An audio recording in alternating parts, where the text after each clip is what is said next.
He disappears for a second. He comes back. He's got a machete this long. The building was 535 West 135th Street in Manhattan. It was a 25-unit, 5-story walk-up building. I purchased it from the matriarch of the family that had owned it for years. And when I took over, I learned that there is a plumber that used some basement space as storage. Didn't have a lease. It wasn't formal storage space.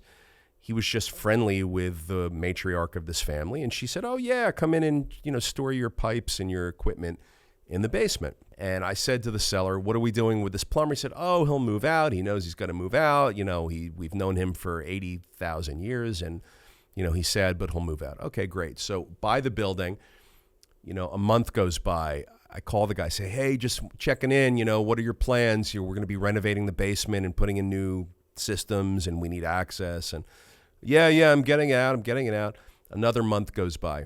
Hey, man, it's Peter again. What's up? Yeah, no, I know. 3, 4, 5, 6 months go by, like nothing, crickets from this guy.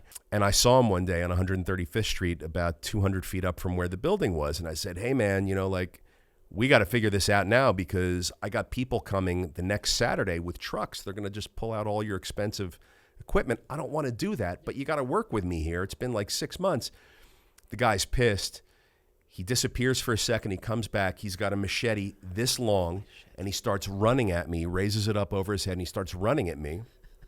And you have to know 135th Street. So on 135th Street, it was popular for people to sit out front of the building on the sidewalk in like a lawn chair and just like hang out there all day. Yep. And so you had like an audience, right? So he comes running after me on 135th Street with a machete, chasing me. And there was people out on their lawn chairs. I thought someone was going to like stick a foot out and trip me. I was trying to avoid that. Oh, but if I avoided it too much, I was out on the street where the cars were, and I didn't want, so.